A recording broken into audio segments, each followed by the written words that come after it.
Hola, ¿qué tal? ¿Cómo están? Comienza Días Contados en Vía X. Hoy, en el estudio, tendremos al hombre del momento, el subsecretario de Desarrollo Regional, Nicolás Cataldo.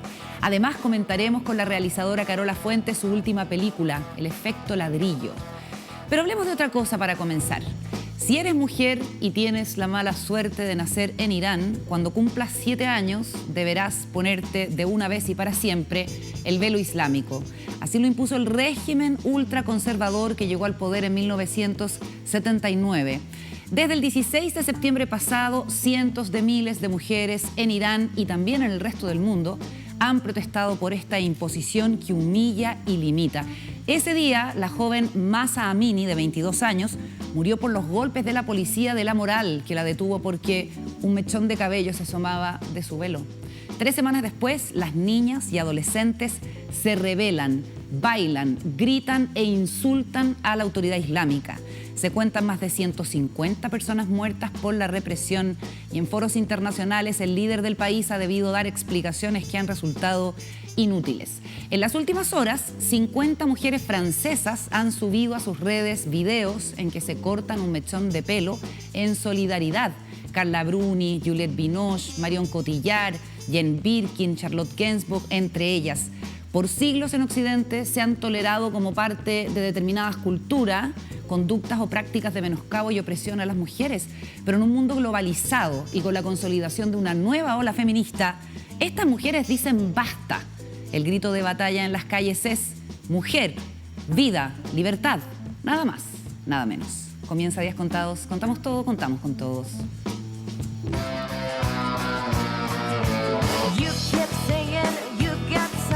For me, something you call love, but confess.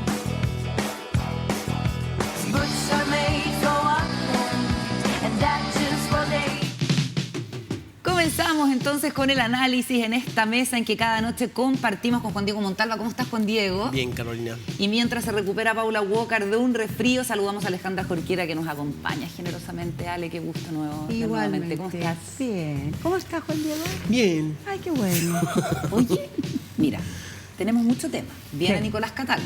Nada más y nada menos. Nada más y nada menos, militante socialista que No, iba a comunista. comunista, que iba a asumir en la Subsecretaría de Interior en un cambio de gabinete que fue muy chascarriento y termina convirtiéndose en el jefe de la poderosa Subdere, que es la Subsecretaría de Desarrollo Regional. También contábamos que viene Carola Fuentes, vamos a hablar de su documental, que es muy expresivo de lo que pasó a partir del 18 de octubre, como hito de cierre de lo que fueron la instalación durante 40 años del modelo neoliberal, que es algo que Carola Fuentes también ha tratado antes en su documental Chicago Boys y en un libro también a propósito de eso. Pero abramos el segundo piso porque hay harto que comentar, harto material que proviene sobre todo desde el Congreso en las últimas horas.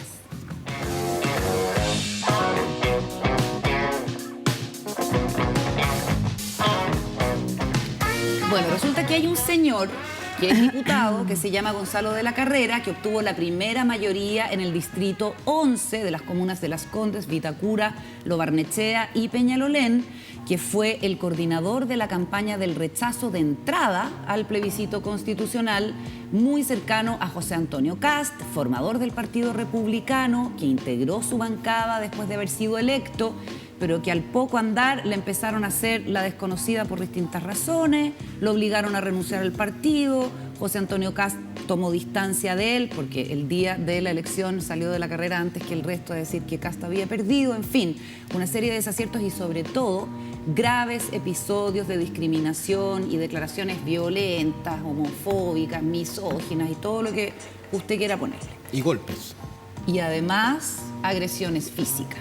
Y ayer Gonzalo de la Carrera protagoniza este nuevo episodio con ofensas a la diputada transgénero Emilia Schneider. Entonces aquí uno debiera detenerse, Ale, Juan Diego, y decir, ¿seguimos hablando de este caballero? ¿Le ponemos como un alias para no nombrarlo? Podríamos decir el innombrable, pero ahí, oye, pero ¿cómo? Si es un parlamentario, es una autoridad de la República, lo eligieron miles de personas, hay que tener respeto por esas personas. Y el debate se abre. ¿Cómo lo ves tú, Juan Diego? Sí, yo creo que el personaje, mi opinión, que lo conversamos en la reunión de Pauto, mi opinión es que no hay que hablar más de él. O sea, a ver, estamos con una persona Primero, el contexto, ¿no? Que el contexto es que el señor de la Carrera, en plena discusión sobre la ley de pensiones, la ley... estamos hablando de ley de pensiones, una de las leyes más importantes que se ha postergado durante 10 años, que es un tema que la gente pide que se resuelva de una vez por todas, que él, a pito de nada, a pito de que Emilia Schneider le dice al diputado Coloma de que que no le creía lo que estaba hablando sobre el tema de pensiones, él toma la palabra y dice, bueno, yo quiero decir que yo tampoco a usted le creo cuando habla de aborto, tampoco le creo cuando habla de menstruación, porque usted no puede quedar embarazada y no puede abortarse. No puede menstruar. A lo que voy, a menstruar, perdón. Y a lo que voy con todo esto es, señores, es para que se entienda lo que está haciendo este caballero. Este caballero es una persona que no tiene iniciativas legales, que no tiene gran performance en el Parlamento, las razones por las cuales ha sido conocido es las dos casos de golpes a otros compañeros parlamentarios, que no ha sido un elemento constructivo en el Parlamento. Entonces, este es un caso bastante evidente y mira, está hecho, es de libro, de que esta es la única manera que tiene de destacar. Y él quiere representar. Entonces, esto lo vamos a ver cada cuánto, periódicamente, porque de la Carrera no tiene otra razón por la cual pueda destacar dentro de su trabajo parlamentario. Nunca ha tenido en su vida tampoco grandes episodios de construcción de liderazgo. Entonces, esto lo vamos a ver muchas veces. Y en ese sentido yo creo que hay que hacer un alto y decir que este caballero no le sigamos inflando porque de esto vive. Provoca para existir. Claro, y en ese sentido yo creo que hay que tener mucho cuidado con él, porque todo esto le da... Lo de ayer yo creo que dejó claro de que a raíz de nada habla de un tema y que lo ha puesto en el tapete, pero... Está de francotirador por la vida. Y va a ser lucero. Ale, ¿cómo lo ves Mira, tú? más allá de considerar que este es un personaje que si uno lo reduce a suponer que está enfermo, que tiene una patología, porque no hay control de la ira, porque es de un nivel de ofensa y de ramplonería insólito, más allá de todo eso, y concordando con que no es bueno mencionarlo probablemente, yo creo que esto es súper estratégico, lo que hace él. No creo que sea una cosa espontánea. Yo creo que tiene que ver con un pedazo de la ultra derecha a la que él representa, que está en esta posición que es como, que uno podría imaginarse que es como la derecha trumpista, como la peor derecha, digamos, ¿no? Que lo que hace es generar como una distancia con la otra derecha, la más, entre comillas, republicana, la democrática. Democrática, claro, porque, un paréntesis, Urruticoechea dijo hace unos días que... Diputado republicano republicano, claro, lo de las mujeres violadas no y se desviola, desvioladas, claro. ¿verdad? Pero así todo, este sujeto de la Carrera siempre va varios pasos más allá. Y te marca una distancia que te hace mirar como a la otra derecha, una derecha como razonable, entendible, dialogante. Yo leí hace un rato a Mario Desbordes diciendo, usted tiene que ir a tratarse, asúmase, o algo así parecido en Twitter. Ya.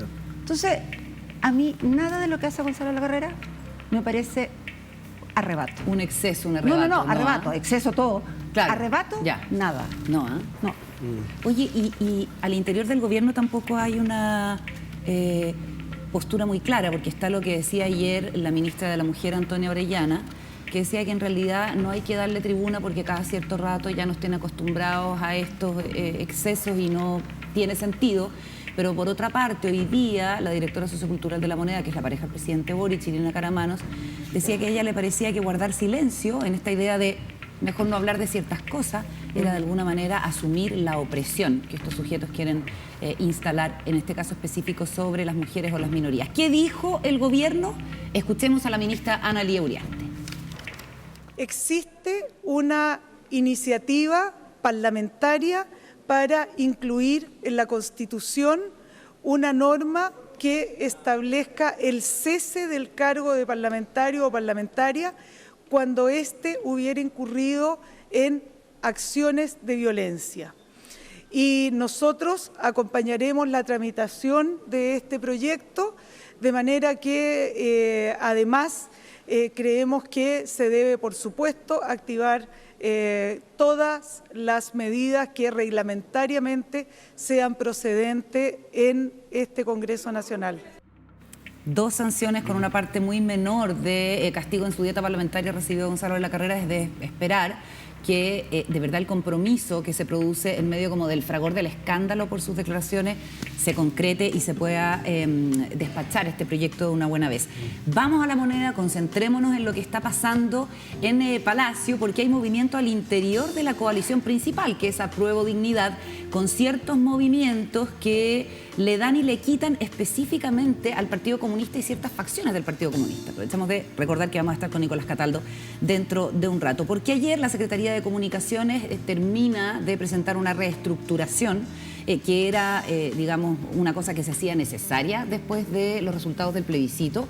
Recordemos que mucho de la estrategia, no solo comunicacional, también política del gobierno, se enfocaba en el supuesto de que ganaba el apruebo. Claro. Entonces, como pasó el camión, apenas se le alcanzó a ver la patente, pero hay que recuperarse y ponerse de pie, se han tomado algunas decisiones en el corazón de las decisiones, valga la redundancia, comunicacionales. Y sale la subdirectora de la Secretaría de Comunicaciones. Recordemos que el director es Pablo Paredes, que es de Revolución Democrática, que es muy cercano al presidente, que trabajó en su campaña, en fin. Pero tenía una subdirectora que era una periodista comunista, expresidenta del Colegio de Periodistas, Javiera Olivares, que finalmente sale. Recordemos que ella había sido la encargada del programa de comunicaciones de Daniel Jadwe y representa un ala más dura del Partido Comunista. Tiene una visión también súper crítica de los medios tradicionales. Y yo me pregunto en primer lugar si fue una buena decisión ponerla a ella en un cargo de tanta relevancia cuando es un gobierno que entra a gobernar en un momento de máxima crisis, con un proceso constituyente, donde evidentemente las legítimas preguntas y críticas sobre el funcionamiento de los medios quizás no van a tener el protagonismo que pueden tener en otros momentos. Sí.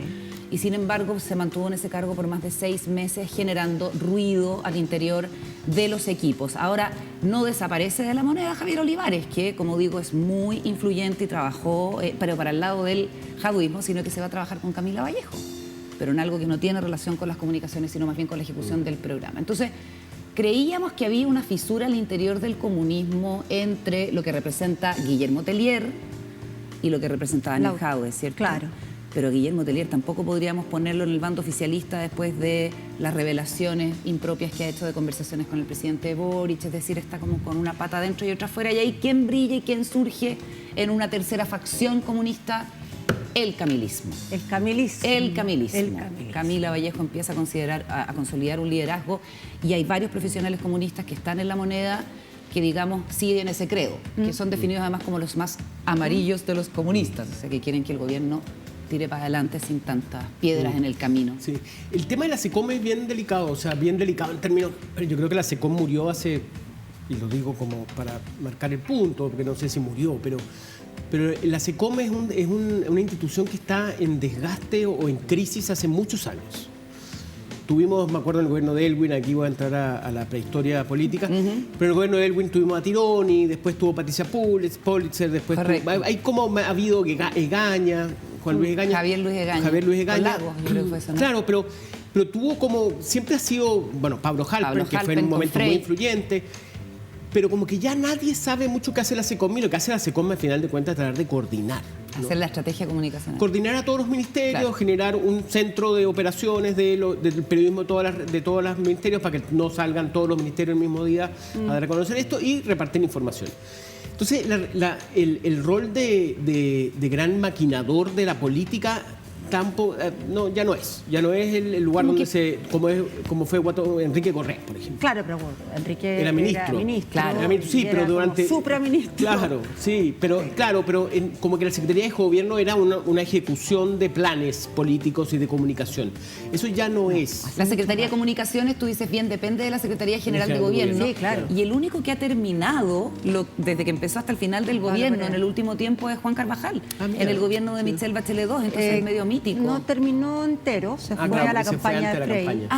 No, espérate. Sí, se fue a la campaña de Frey. En el primer gobierno de Bachelet. Eso es, en el primer, porque el sí. segundo estuvo nuestra Paula Walker. Exactamente, claro. Y en el primer gobierno de Bachelet él llegó hasta diciembre, ahí se o hasta noviembre, y ahí se fue a la campaña Frey. Claro, pero no le echaron por un Claro, error pero- comunicacional que Fueron obligara a los 6 renovar. meses últimos del gobierno, una cosa así. Los últimos 3, 4 meses ya no estaba Juan Carvajal.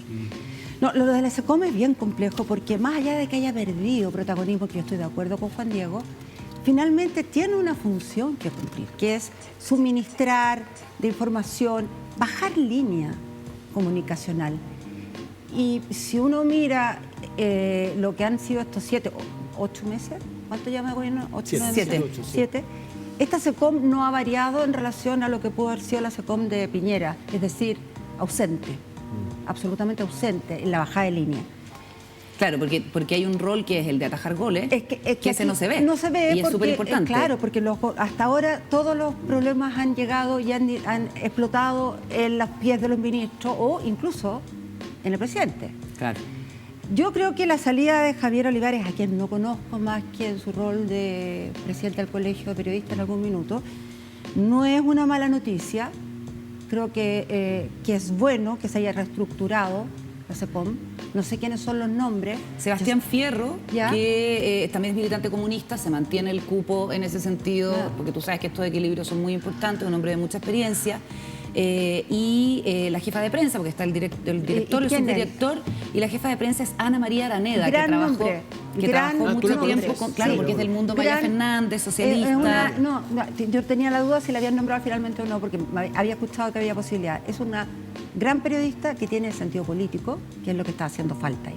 ¿Y sabes qué? sentido con los Sí, medios. Exactamente, eso te iba a decir. O sea, la SECOM tiene que tener conversaciones con los medios Por de comunicación, supuesto que tiene relaciones que con los tener, medios de sí. comunicación. O Y sea, este es un gobierno que hay varios de sus integrantes que tienen una sospecha sobre los medios de comunicación, Exactamente. Bueno, ahí, ¿cierto? de hecho, periodísticamente, yo como editor tuve varias veces que comunicar, cuando quedaban grandes escobas, uno se dirigía a la persona, yo hablaba con Paula Walker, y Paula Walker cuando quedaba gran escoba, me llamaba a mí para preguntarme, oye, ¿es verdad esta cuestión? ¿Qué pasó? Me acuerdo, esto es una infidencia, pero me acuerdo cuando ocurrió el episodio de Pablo Longueira, en donde Pablo Longueira se Deja retira. la candidatura. Claro, se retira dado un mal estado de situación, podríamos decirlo.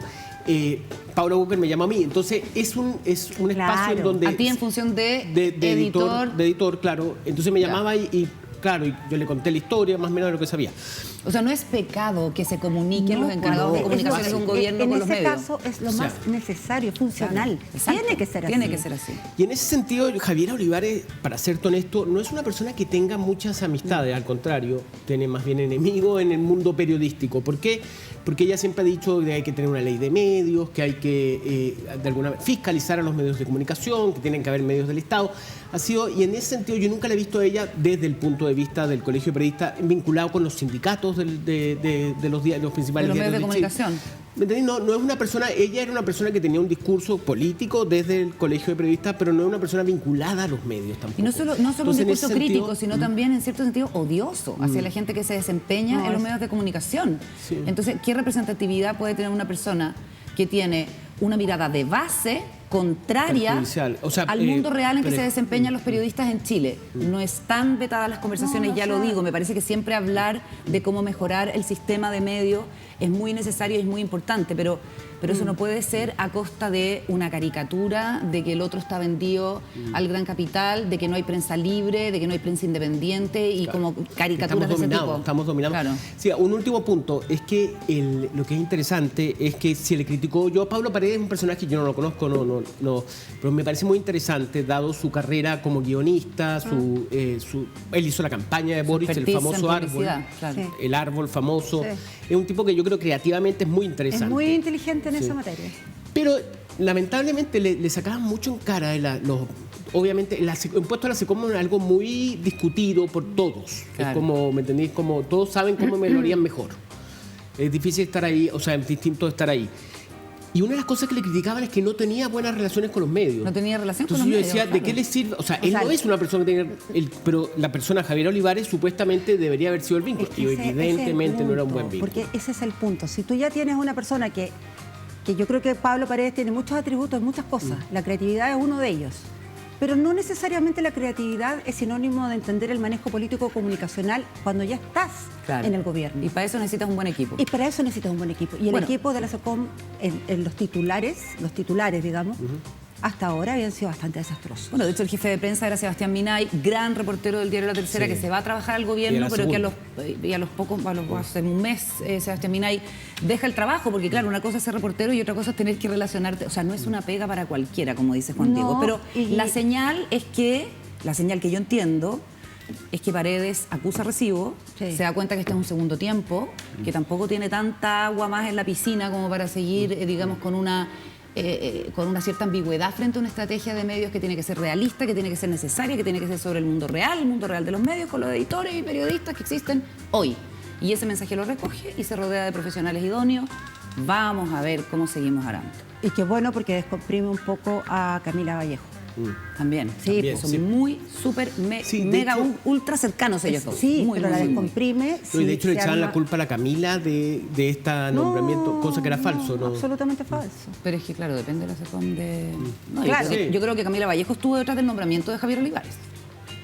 Ah, Lo puede interesante es que el camilismo absorbe a un ave caída en desgracia del jaduismo. Mira tú. Y ojo con ese clivaje, ojo con ese eje, porque yo creo que hay ahí una ambición que es totalmente legítima. Oye, tuvimos ayer... ¡Oh! que fuerte. Yo no estoy diciendo nada. ¡No! Como diría Giorgio Jackson, a buen entendedor, pocas palabras. Hoy me dio pena eso. Sí, Giorgio porque fue una Jackson- manera bastante... Giorgio Jackson tuvo que decir de esa forma que ya no continuaba Que ya en no una era pareja. relación sentimental con Constanza Schoenhout, ex convencional, que ahora llega a trabajar al Ministerio del Interior. Entonces le preguntan como, pucha, no corresponde, porque el pitutismo, el amiguismo, y Sí. él dice, a buen entendedor, pocas Pocas palabras. palabras. Oye, siempre es triste cuando una pareja se separa. Sí, va más cuando ella es tan espectacular. Sí, la queremos El mucho. cachetineo típico. La queremos mucho. Sí, siempre dejas en evidencia Soy tus Barrera. cariños. Dejas en evidencia tus cariños. Es mucho mejor dejar en evidencia que hacerse el leso y estar de manera indirecta. Ah, bueno, entendido, favoreciendo. pocas palabras. Pocas palabras. No, pero una mujer competente. La Connie Schoenhout, muy, muy power. totalmente. Bueno, su rol en la convención, podemos hablar otro día de Sí. eso, que estuvo bien deslucido.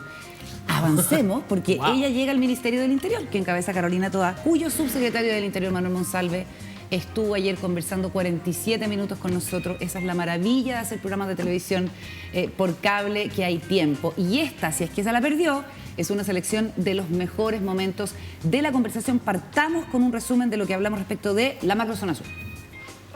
Mucho se habla respecto al estado de excepción en la macro zona sur, que tiene una tarea preventiva y disuasiva, pero la única forma en algún momento de que el Estado retire el estado de excepción, yo creo que son dos. Una, tener a través del diálogo un acuerdo político, y segundo, haber identificado y desarticulado las organizaciones criminales que operan en la zona cometiendo delitos como la sustracción de madera, pero también usan armas, también ejercen violencia, también asesinan personas. Hoy día, ir a atender a una posta se constituye hoy día en un desafío de seguridad. Construir viviendas sociales se ha transformado en un desafío en materia de seguridad, por lo que tú planteas, Carolina. Tremendo. Porque ninguna empresa quiere ir a construir, ningún trabajador quiere ir a trabajar allá porque siente que está en riesgo su vida. Por eso es que yo he sido tan crítico a esta eslogan de que quienes desarrollan hechos de violencia lo hacen en contra del gran capital. En la práctica es contra personas muy humildes. Debo decir que pareciera ser que las organizaciones como la Coordinadora Comayec o como otras organizaciones que reivindican el uso de la violencia en la macrozona sur tuvieron mejor voluntad de diálogo con el gobierno del expresidente Piñera que con este gobierno. Estuvieron más dispuestos a conversar y a sentarse con el gobierno de derecha que con un gobierno de izquierda o de centro izquierda, si es que lo queremos caracterizar así. Yo creo que las organizaciones que operan allí, que ejercen violencia y son las responsables de los hechos de violencia rural, han definido su política, que es conocida y pública. ¿Ah? No están por el diálogo, no están por el proceso constituyente tampoco, y su política es muy clara, es el ejercicio de la fuerza y de la violencia para retomar el control del territorio. Esa es su política, es claramente conocida. Bueno, es potente lo que dice respecto Súper. de como el interés que tiene la CAM en vincularse más con la derecha y menos con la izquierda, que es algo que conversamos acá con el historiador Fernando Pairicán antes del plebiscito, que en el fondo para la causa de la violencia, para cualquier causa que sea como insurreccional, La izquierda no le conviene. No le conviene la izquierda institucional. No, yo estoy completamente de acuerdo con la cuña que dice Manuel Monsalve y es como que siento que, ¡ay! Por fin alguien me escuchó. No, a mí- Alguien lo dice. No, alguien lo dice. Es cierto. Lo que pasa es que en ciertos sectores y en ciertos círculos, decir una cosa así era muy mal vista. Como decir que había vinculaciones de la CAM con hechos de Narcotráfico. no, del tráfico de madera, también era mal visto. No, era narcotráfico, incrédulo. claro. Bueno, yo no No, me voy a era meter. como- Con eso no me voy a meter, pero me refiero, es absolutamente cierto. O sea, y por eso es que uno puede creer de repente que las posibilidades de llegar a un diálogo con ella, con la CAM y con estos sectores más ultra, es bien baja. Porque O sea, no tú están dices- dispuestos, porque a ellos les sirve. Entonces no hay que idealizar más a la CAM como representante de la causa O mapuche. sea, que yo creo que- hay que dar eso por perdido hace Yo rato. tengo la impresión de que este movimiento hace un buen rato que se desvirtuó. Sí, claro. Y cuando uno lee los audios de Yaitul o las declaraciones de Yaitul, es realmente para uno cree que entiende, o sea, uno entiende que para ellos la derecha es mucho más funcional. Estamos hablando de las organizaciones violentas y La- que utilizan de las violentas, las prácticas que- terroristas, exacto, etcétera. de las que no las de reivindican. la demanda No, histórica, por una supuesto. cosa es la demanda histórica, el derecho a la restitución de las tierras, el derecho a un montón de cosas que han sido pero permanentemente pasadas a llevar.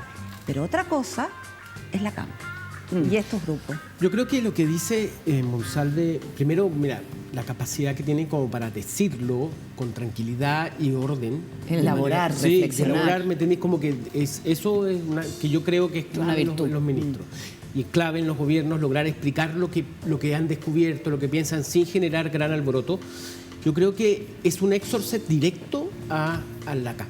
O sea, y realmente hace repensar cuál debe ser la relación con ellos. Pensemos que este gobierno habló de Gualmapu, este gobierno habló de un acercamiento fraterno, de diálogo, y la CAM ha sido realmente lo opuesto. O sea, Oye, a nunca ha propósito- sido más agresivo que con este gobierno. con este gobierno, y no claro, nos olvidemos y lo que dice Monsalve. Alfredo Moreno, que vino para acá, Sí. contó que Yaitul le hizo llegar el mensaje de que El por qué no mensaje. se juntaba con él. Claro, por supuesto. Moreno Que quiso Yaitul- juntarse con claro, Yaitul. A mí no, me parece- y Moreno dijo, yo me junto con usted Pero- siempre y cuando usted Denme un baje segundo, las armas. porque eso me da el pie perfecto para presentar otra parte de la conversación que tuvimos con el subsecretario del Interior, Manuel Monsalve, anoche acá en el programa, donde se refiere precisamente a el intento de llamada de la ex ministra Janet Vega a Héctor Yaitul. La decisión del gobierno respecto a la salida de la ministra Vega en su momento del presidente no tiene que ver con nada judicial, tiene que ver con un criterio político. No había instrucción para llevar adelante a eso, no hubo consulta para llevar adelante esos llamados y bueno, y se consideró por lo tanto bajo un criterio político que había una responsabilidad que finalmente se acordó y la ministra presentó su renuncia y el presidente de la República la aceptó. Me cuesta comprender cuál sería la tipificación del delito, para ser franco, pero si la justicia nos cita a declarar y entiendo que así va a ser, pero por supuesto que vamos a declarar. Yo por lo menos no tengo ningún antecedente que aportar a esa investigación. La decisión de con quién se conversa es una decisión de gobierno, no es una decisión individual. Y evidentemente, como yo lo he dicho aquí, el gobierno tiene voluntad de dialogar y de conversar. Pero la barrera, el límite, la frontera de ese diálogo no es una decisión individual, es una política de gobierno. Y el presidente de la República había sido muy claro respecto a la frontera de esa conversación. Había dicho, vamos a conversar con todos quienes quieren paz, pero aquellos que ejercen hechos de violencia, hacen uso de armas, amenazan, amedrentan o agreden o colocan en riesgo la vida de las personas, para ello hay una respuesta que es el Estado de Derecho. Y yo creo que esa frontera el gobierno la había resuelto y definido. Por lo tanto, lo bueno y lo malo puede ser relativo, pero los diálogos que se establecen para buscar acuerdos no son parte de una política individual, es parte de una política Le entiendo. de gobierno. Ahora, en rigor, esa frontera respecto de con quién dialogar estaba un poquito difusa en su momento, Ale, cuando el presidente hablaba de que no se perseguían Ideas. se perseguían delitos. Sí. Perdón, Siri. Ahí estaba complicado, pero de todas maneras yo sigo muy perpleja y no soy abogada ni mucho menos, por esta cosa que Janet Vega esté citada en calidad de imputada. Esto me parece de verdad un gran absurdo. Tan absurdo como la gestión que hizo la asesora de Janet Vega llamando a Héctor A don Yaitul. Héctor. Al celular y esas por cosas teléfono, del teléfono se de la hacen moneda. Bueno. en los gobiernos, todos sabemos, no solo en Chile, en todas partes del mundo. O sea, en los zapatistas dialogaban con el gobierno de turno, pero se hace de otra manera. Se hacen con interlocutores precisos, válidos, que están Pero en tú los dices que es lugares. absurdo que se le presente una querella a O sea, la querella en exministra. calidad de imputada, a mí me parece francamente una Un desvarío. un desvarío propio del abogado querellante. Sí, Brunet, que no es una persona que No, yo no celebro su No. actuación, porque no creo que contribuya, ¿me entendí? Estamos entrando a esos escenarios en donde la querella, la acusación constitucional... Claro, hay un chacreo. es Claro, lo como ese mundo que pa' qué. Yo no creo que contribuye al momento no sencillo y complejo que estamos. Nos vamos a la pausa. Al regreso estaremos con el subsecretario de Desarrollo Regional, Nicolás Cataldo. De regreso en Días Contados, saludamos a Nicolás Cataldo, subsecretario de Desarrollo Regional, militante comunista, el hombre del momento, te he dicho yo, Nicolás. Sí. Muchas gracias por estar aquí en esta primera entrevista televisiva como autoridad de Interior, porque Así como es. subsecretario de Educación habías estado en los medios. He estado en otros medios, sí, como subdere primera. Muchas gracias por invitarme. Bienvenido. Oye, partamos con humor. ¿Cuál de los memes sobre tu breve permanencia en el cargo de Interior, 29 minutos, es el que más gracia te hizo? Lejos el de los Simpsons, que entra al bar, que Homero que entra al bar y se da una vuelta y sale rápidamente. Entonces, ese es muy gracioso. Además, soy fanático de los Simpsons. Hay otro que es mejor que dice. ¿Qué hiciste a la hora del almuerzo? Fui Fui subsecretario de Interior, sí, claro. Bueno. También hay varios. Esas cosas pasan en la política. Salí en el puzzle en la semana que murió la reina. Salí en el puzzle de Lund. Triunfo. Le gané a la vida. Triunfo total. Le ganaste la vida. Y para ir más allá con la figuración pop de Nicolás Cataldo, esto no va a ser así esta entrevista solamente. ¿eh? No, está va a bien. ser solamente así. Ayer tiene este flechazo con la alcaldesa de Providencia, Evelyn Matei, que puede parecer como anecdótico, en fin, pero se terminan abrazando. Ella dice que eres un hombre encantador, estaban en una pauta conjunta que tiene que ver con el mejoramiento del eje Alameda Providencia, si no me equivoco. Y tú dices, así tiene que ser. Tú haces una declaración de principios, ¿no? La abrazas y dices, esto es republicanismo. Así es. ¿Qué te ha parecido todo lo que ha pasado a partir de ese hecho? Mira, es que es algo que yo he sostenido ya antes, ¿no? Cuando tuve mis primeros intercambios con la prensa, después del cambio de gabinete, lo que yo planteé es que me quedaba principalmente con la opinión de quienes me conocían y habían hecho valoraciones profesionales y políticas de mí, ¿no? Y no tanto con quienes me criticaron sin haberme conocido. Yo creo que un poco eso es lo que pasó con Evelyn Matei cuando fue el cambio de mando, y tuiteó, y después de haberme conocido, haber tenido un intercambio conmigo y haber logrado comprender finalmente qué es lo que hay detrás de quién ejerce el rol, ¿no? Independientemente de su militancia, independientemente de sus ideas, que tampoco son estáticas ni fijas, ¿no? En la política no hay nada que esté grabado en piedra.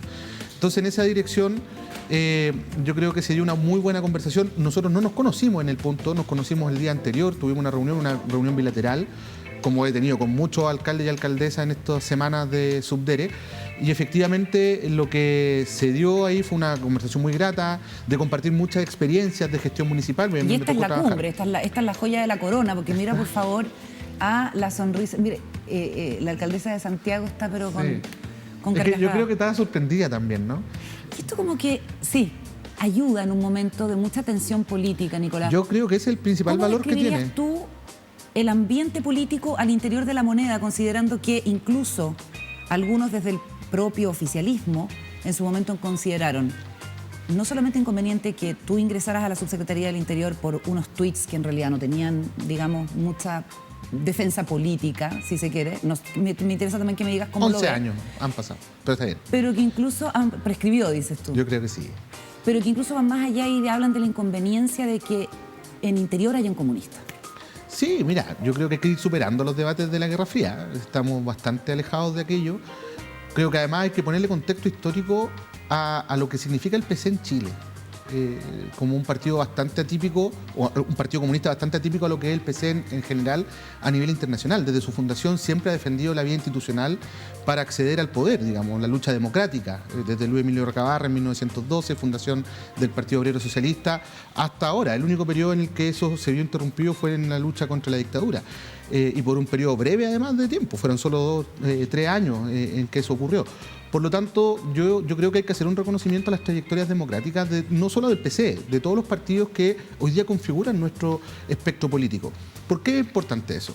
Porque eso nos permite establecer puentes y cruzarlos cuando es necesario. Eso yo lo he dicho también varias veces.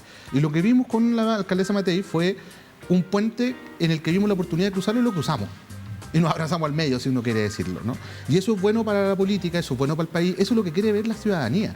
A la ciudadanía no le importa si Nicolás Cataldo es el subdere o el subsecretario del Interior. En ese sentido, lo que a la gente le está importando hoy día es que sus problemas se resuelvan, es que el caos que se generó en la zona cero se resuelva, que estén las calles reparadas. ¿Cómo lo harías tú a menos de 2 semanas del 18 de octubre? ¿Cómo recuperarías la zona cero?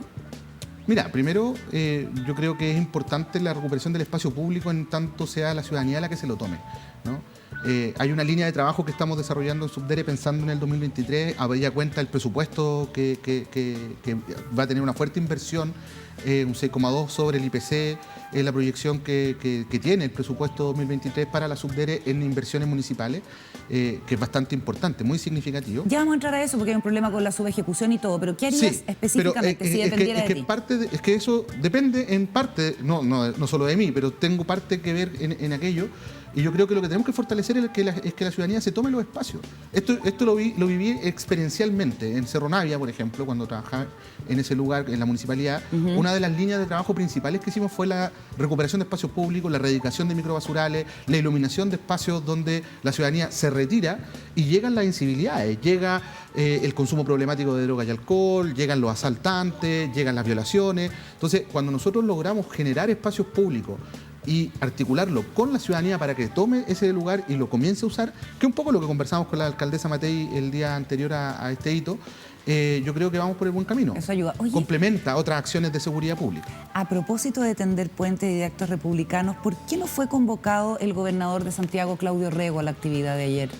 Porque tenemos otra línea de trabajo con el gobernador Orrego. Esto, mira, para ser súper franco, el convenio firmado es un convenio que venía ya trabajando Subdere antes de que nosotros llegáramos a ese rol. De hecho, un convenio que estaba listo en agosto de este año. Entonces había una presión importante por la alcaldesa de generar la firma y consumar el acuerdo y para poder empezar a implementar aquello. Hay otra línea de trabajo que es la recuperación del eje Alameda Providencia, en el que tiene un rol muy preponderante el gobernador Orrego. Va a ser muy clave el papel que tenga. Gesto, pensando Sí, en es que yo creo que eso es la algo que delegada podríamos haber hecho. presidencial, Sí, Constanza también. Martínez tampoco lo consideró. Podría haberse incluido más actores sin duda. Ya. Más actores sin duda. Ahora eso no depende solo de mí, depende también de la opinión de las alcaldesas. Sí, no era una firma que hubiese tenido también a otros actores involucrados, era una firma entre Subdere y la alcaldesa. Ok, te entiendo.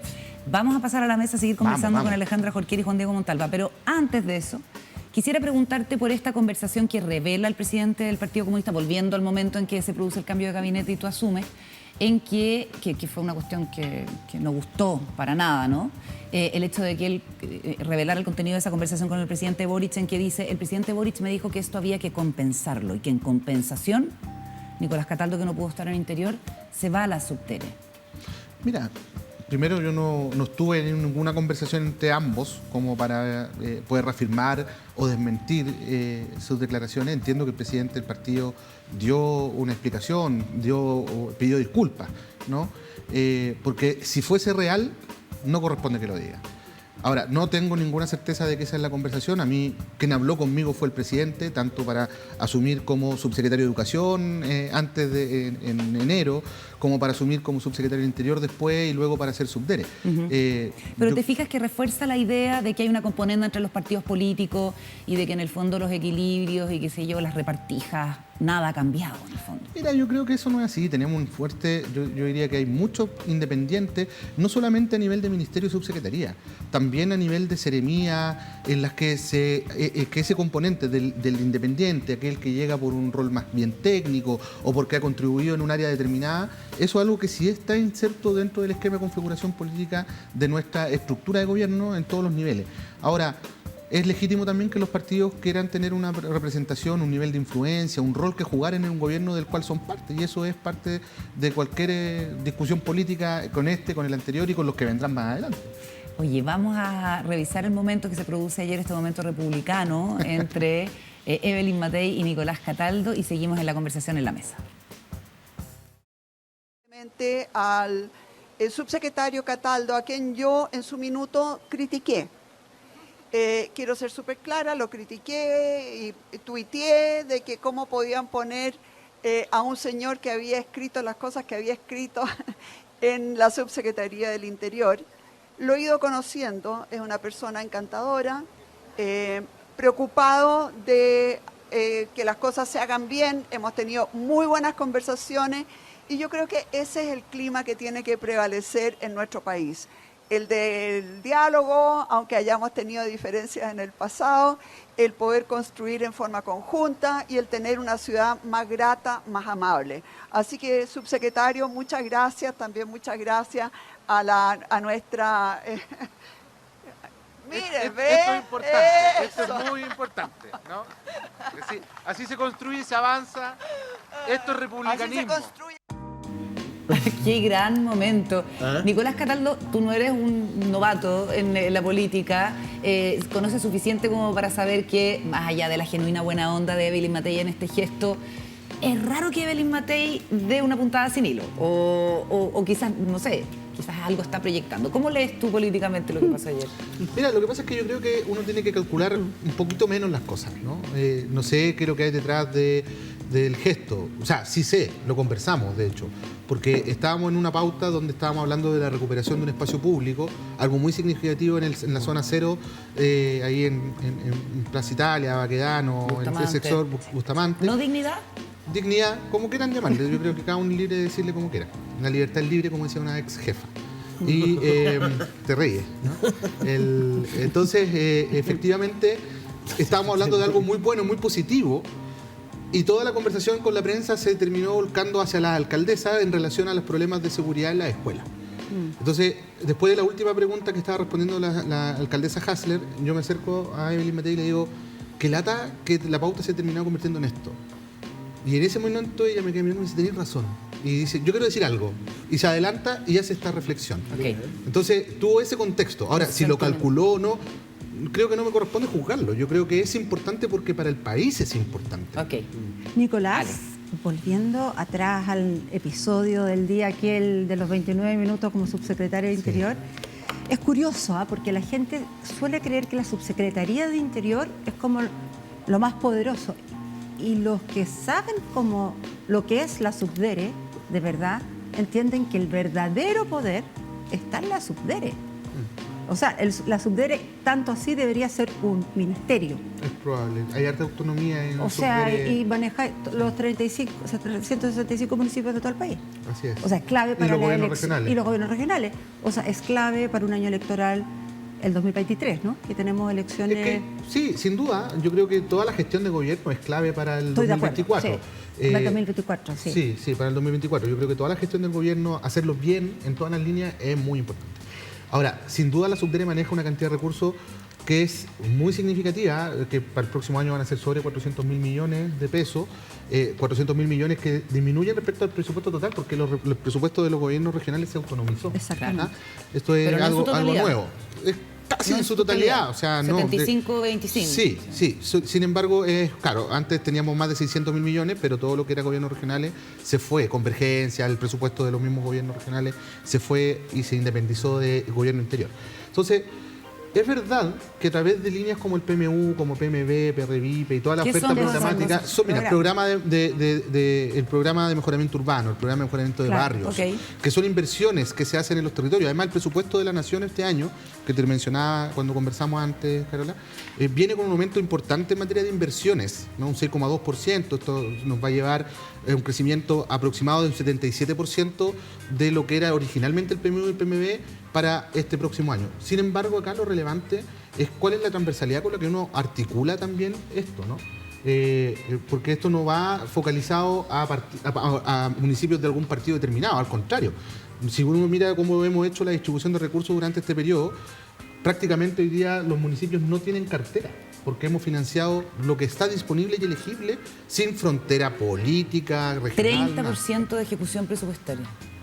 Sí, claro. De la Subdere, 30%. Lo que en un pasa- momento de tanta necesidad, uno dice, ¿por qué no se está gastando más plata en atender a la...? Es que hay que observar algunas A cositas ver, que son importantes. por En eso. primer lugar, este año nuestros presupuestos con los gobiernos regionales siguen vinculados. En segundo lugar, cuando uno recibe nuevos recursos para seguir asignando inversiones, tu ejecución presupuestaria baja, ¿no? Claro, Entonces, y es porcentual. el ejercicio de ejecución presupuestaria y de análisis de la ejecución presupuestaria tiene que siempre considerar la variable de que a veces tú logras ejecutar y luego te entran nuevos recursos que disminuye tu ejecución, y ese es un número que varía. Yo creo que es súper importante mirar esta cifra de cara a fin de año, ¿no?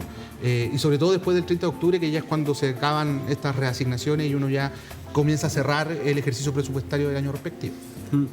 Nicolás, me parece bien notable esa explicación o aclaración que hiciste de Meli Matei, ¿no? Como que no fue ella la que aparece sola, sino que es tu comentario que dice, oye, pues si querías también que esta haya quedado así, y ella como improvisa esta cuestión. Y te celebro, y lo he celebrado públicamente, el hecho de tu aprovechamiento de ahí, de ir a abrazarla, de decirle esto, republicanismo.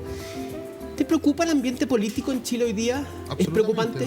Absolutamente. Yo creo que ustedes lo hablaron hace un rato, lo que ocurrió el día de ayer en la Cámara de Diputados es algo muy lamentable. Son actitudes que no pueden ocurrir en pleno siglo XXI, con todos los avances que hemos tenido como sociedad. Por otro lado, lo que a mí mismo me tocó vivir, ¿no? Que yo no lo sumo como algo personal, lo que pasó con el episodio del cambio de gabinete, pues parte de la política. Yo sé la complejidad que para muchos tenía el hecho de que un comunista llegara a cumplir el rol de ser subsecretario del Interior.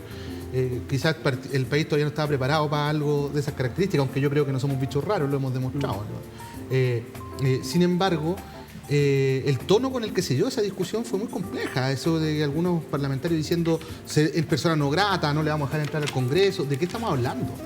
Es lo menos parecido a la democracia.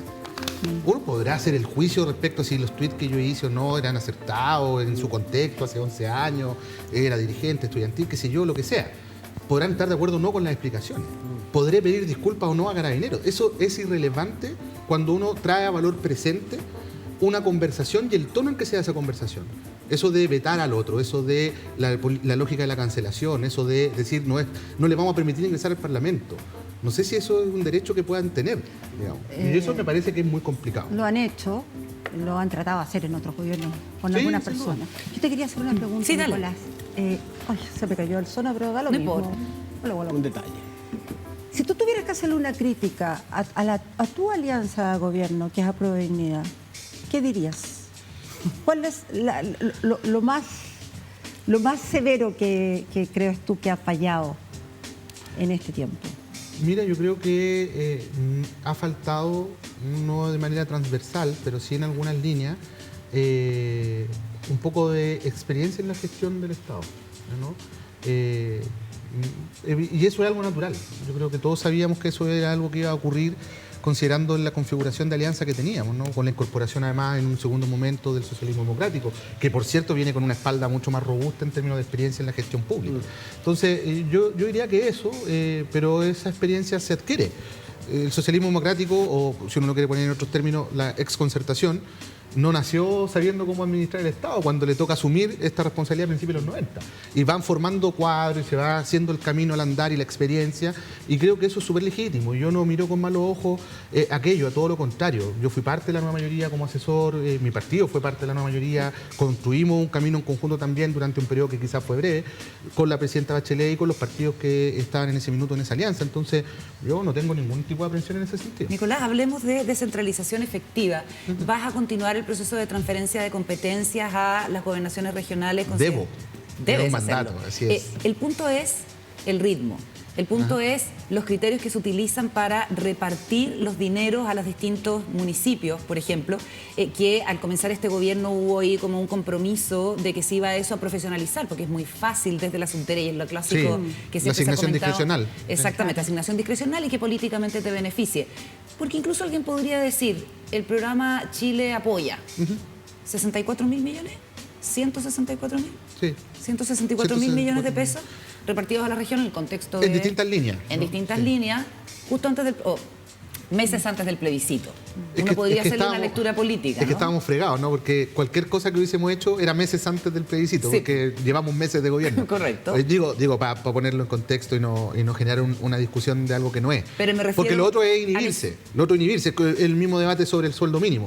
O sea, aumentamos el sueldo mínimo de una forma en que nunca se había hecho o pocas veces se había aproximado de esa forma y lo hicimos meses antes del plebiscito. Y también podría ser acusado el el bono gobierno de apruebo. usarlo. El bono apruebo. El problema es que son cosas que están pasando y que afectan a la sociedad, entonces hay que hacerla. El gobierno no se puede inhibir por esas Ya, cosas. pero hablemos de... Ahora, hablemos de lo otro. Efectivamente, yo creo que son dos cosas distintas. Una cosa es cómo la Subdere distribuye los recursos que distribuye habitualmente. Y a mí me gustaría, le pedí al equipo que hiciéramos una comparación de cómo se distribuyen los recursos Subdere gobierno a gobierno, porque creo que es interesante mirarlo y que la gente lo conozca. Creo que es un ejercicio bastante de transparencia que sería bastante positivo. Y por cierto, durante nuestro periodo también. Territorialmente, políticamente, o sea, considerando distintas variables. Otra cosa es el proceso de transferencia de competencia, ¿no? Y ahí creo que es súper importante, primero señalar que el presidente tiene un compromiso. Cuando él dijo en su minuto, yo quiero salir con menos poder que con el que entré, a lo que se está refiriendo en lo particular, en lo concreto, es al proceso de transferencia de competencia. Ya. ¿No? Y un proceso que es complejo, primero porque no hay experiencia en Chile, estamos haciendo camino al andar, ¿no? Hay una ley que probablemente tiene espacios de mejora, importantes espacios de mejora. Lo conversábamos con la ministra Toá ayer y hoy día, hemos tenido un par de intercambios al respecto, con el ministro Marcel también. Tenemos, por tanto, un proceso que hay que evaluarlo. Hay que evaluarlo. Yo tengo una Y esto opinión, además es un sí. de que efectivamente no ha ido avanzando al ritmo que uno debiera, considerando la definición de ser un gobierno por la descentralización y por las regiones. Claro, porque además la transferencia de competencias implica que a las regiones y a los municipios llega plata, concretamente, y que No puede haber necesariamente, inversiones, porque- y que en zonas económicamente deprimidas empiecen a haber construcción de cuestiones. Eso influye mucho también en el estado de ánimo. No necesariamente, porque la transferencia de competencias puede ser también de competencias que no requieren o no implican recursos, ¿no? Por ejemplo, Claro. el día de hoy aprobamos en el Comité Interministerial 2 competencias relevantes. Una de ellas, por ejemplo, es la presidencia de los comités de evaluación Ya, pero ambiental. hablemos de la crisis económica, hablemos Pero de la eso gente que necesita es plata en las crisis regiones. económica, porque efectivamente Obras. estamos hablando de la aprobación de proyectos de inversión en los territorios, ¿no? O sea, Ya. es súper significativo.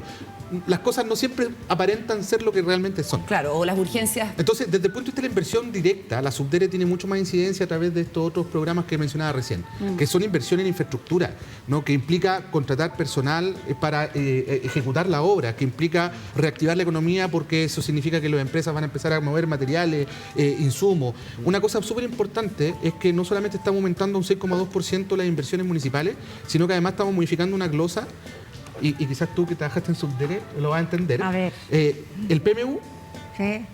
tiene una característica, ¿no? El Es PMU, que- el programa de mejoramiento urbano. urbano. Sí. Ah, pero O sea, parece que es Grecia, porque todos son siglas.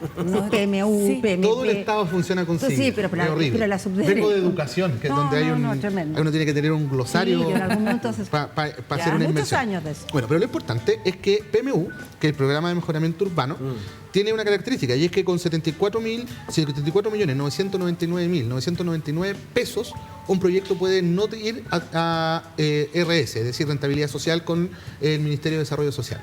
Por lo tanto, eso se podríamos hablar de salta, contabilidad social. se salta una etapa en la que se invierte mucho tiempo y que enlentece el proceso de ejecución. Ok. ¿No? ¿Qué es lo que estamos haciendo nosotros? Es aumentar el valor tope del PMU a 2.500 UTM, equiparándolo con otro instrumento que es el FRIL, ¿no? Que es el Fondo Regional de Inversión Local, que tienen los gobiernos regionales. Por lo tanto, estamos emparejando los instrumentos para que las inversiones lleguen ordenadas y pueda acelerarse la inversión en los territorios. No nos Amigo. queda mucho tiempo, Disculpa, sí, subsecretario. uno podría No, hablar por mucho, favor, mucho, mucho. tranquilo. Pero no, yo quiero aprovechar que estamos con un comunista. Ajá. No, en serio. No, de verdad. Que no porque- come guagua. ¿Ah? Que no come guagua. Eso doy fe que no come guagua. Que le gustan los Simpsons, cáchate. Que me gustan los Simpsons. No, hijo, ustedes saben que se anduvo circulando ahí una cuestión de que yo tenía tatuada una metralleta. Ah, sí. Que en pues. realidad Ay, sí. es la pistola de Han Solo. A ver, muéstrala, por favor. Muéstralo. Pero mira. Soy ñoño. Ah, sí, Además, sí. además es niño. Muéstrala, Además, por Soy favor. ñoño. Ya, Ahí, Esto lo déjalo tatu- fijo, déjalo Sí, fijo, no lo ese muevas. es el blaster de Han Solo que dice I love you, I know. Para los que son el fanáticos, mateísmo, O sea, el por mateísmo favor. de Shakira era Ay, hay canalla. una gran Sí, frase de gran Han Solo frase. con Princesa Leia. Sí, pero la trataba súper mal. Esa parte no me Bueno, gusta. sí, Pero es igual verdad. ella terminó Ella lo hace dominándolo. al revés, sí. Ella terminó dominando. El Bueno, Juan teniendo Diego. a este comunista que no come guagua y que tiene a Han Solo y es mateísta. Mateísta. No, ¿qué te iba a decir? No, pero fuera de broma, yo he dicho acá en este programa que yo creo que a niveles periodísticos hay mucho desconocimiento del Partido Comunista. Yo me declaro desconocedor porque llevo más de 20 años de periodista político y la ¿Siempre verdad es un que misterio? conozco el PS, conozco el PPD, conozco la UDI, conozco RN. Y el PC, la verdad que tengo poco conocimiento. Y en ese sentido te quiero pedir en términos breves, porque yo entiendo y estoy en contra de ese anticomunismo, ¿me entendí? Visceral que existe. sí. ¿Me entendés? Pero hay que entender también, cuando se nos cae el muro de Berlín, se mostró una realidad que era realmente terrible, o sea, en términos humanos y en términos de economía. O sea, la economía estaba destruida, la economía no había funcionado, la violación a los derechos humanos era una brutalidad. Entonces, en ese contexto, yo quiero preguntarte a ti, ¿cómo? Porque creo que eso es historia del pasado, historia que está en la Unión Soviética, en Europa. No me haga una pregunta que no te pueda responder en menos de 4 horas. Te las vas a tener que... No, te las vas a tener que pero dar. el tema es cómo se llama, ¿qué es el Partido Comunista hoy día? ¿Cuáles son los elementos que distinguen al Partido Comunista chileno hoy día? Bueno, lo primero es que es un partido con una raigambre popular, obrera, con el mundo sindical muy presente en su quehacer, porque hay un sujeto histórico, que es el sujeto de transformación, ¿no?, del que se habla dentro del partido, que son los trabajadores y trabajadoras. Entendiendo que no es el mismo concepto que se usó en Marx en el siglo XIX, ¿no?, el trabajador obrero de la fábrica, no el trabajador industrial, sino que eso ha ido cambiando, ha ido transformándose. Lo segundo, un partido con una profunda concepción de transformación de un modelo de explotación en una fase neoliberal de desarrollo de la economía, ¿no?, y que por lo tanto lo que aspira es a buscar un sistema más equilibrado, más justo, ¿no? En tercer lugar, tiene una historia de respeto de la democracia, de los valores democráticos, porque define su acción política dentro de los marcos institucionales y constitucionales. Esto es súper importante.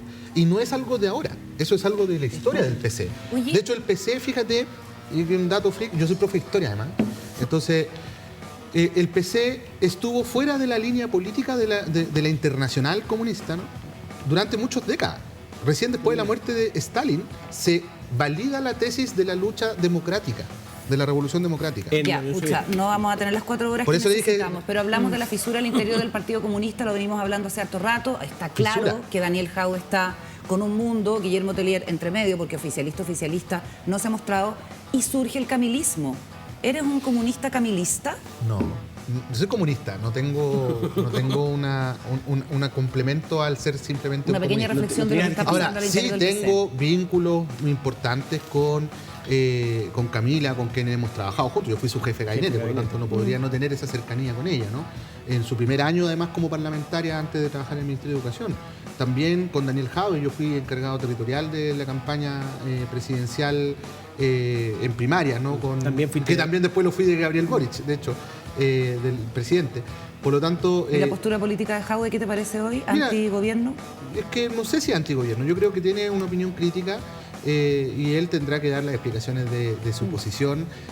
Yo creo que el gobierno necesita hoy día respaldo, necesita que nos ordenemos también en función de consolidar la alianza, de fortalecer el vínculo entre los distintos partidos de la coalición y por tanto proyectar nuestro programa de gobierno, que por cierto no depende necesariamente del resultado, sin embargo nos obliga a mirar después del resultado del 4 de septiembre. Muy entretenido hablar contigo de política, Nicolás, así que te vamos a invitar de nuevo porque quedaron Cuando millones de quieran. temas. Millones, Y además me hace preguntas demasiados. complejas. Sí, le hice respirar. Ese es su encanto.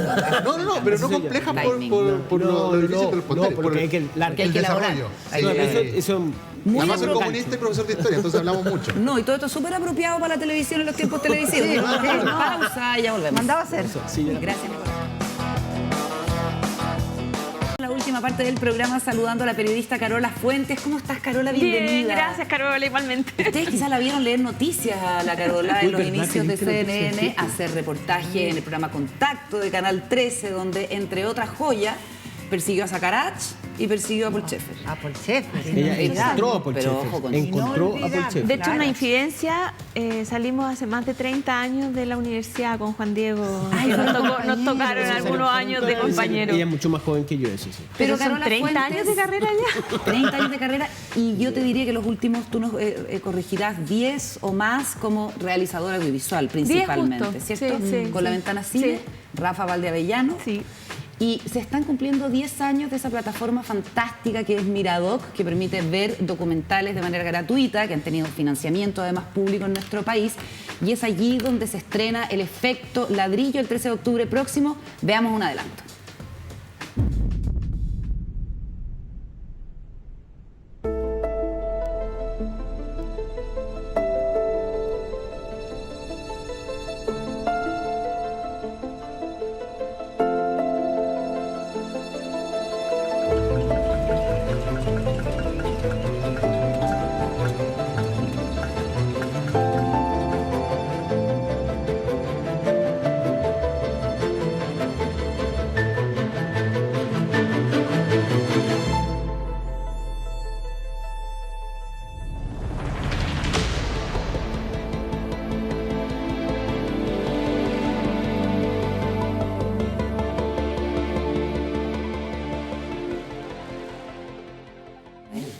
No, pues imposible. Ya estábamos Es la comentando versión acá con la Carola cuándo quedó listo este trabajo que comienza y se desarrolla en el contexto del estallido y después toma también el tema de la pandemia y que tiene como protagonistas a Ramiro, un empresario muy acomodado, y a Mariana, una profesora, cuentacuentos de un sector popular que además es familiar de una de las víctimas de violaciones de los derechos humanos a partir del estallido.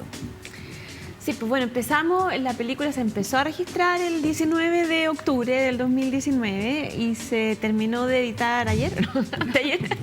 La estrenamos ahora en julio en el Festival de Documentales de Sheffield, en Inglaterra.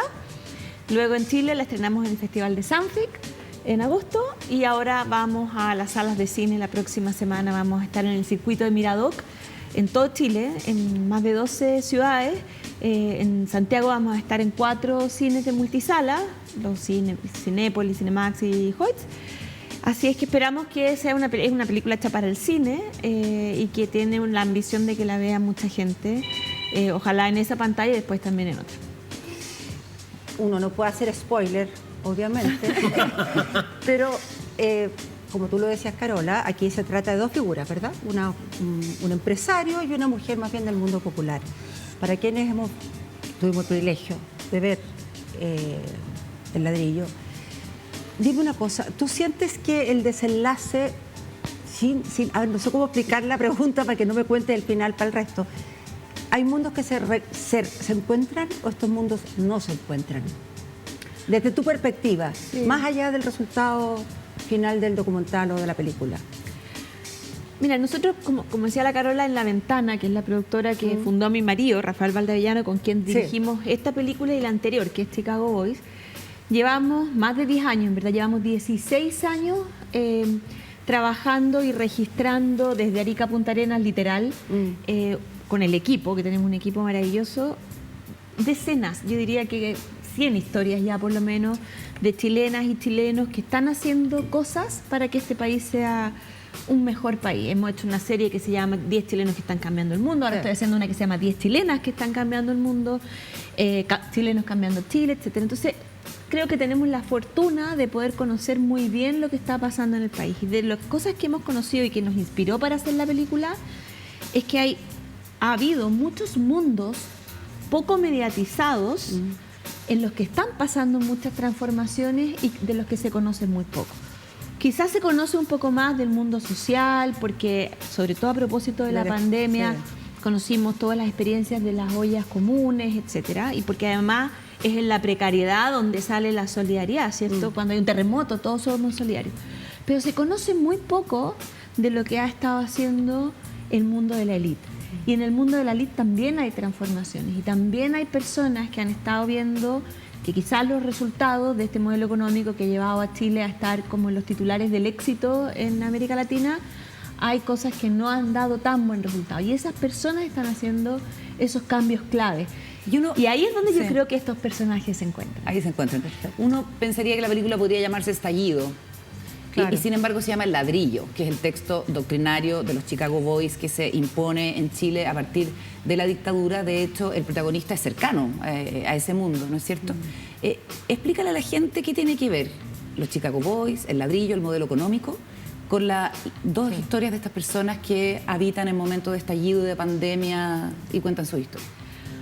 Bueno, hay que remontarse un poquito al 2011, cuando con Rafa, mi marido, estábamos en la Plaza Ñuñoa y vimos una protesta y la gente había sacado ollas, que hoy probablemente a los que les cuento, los que no habían nacido en esa época me van a decir que tiene de raro.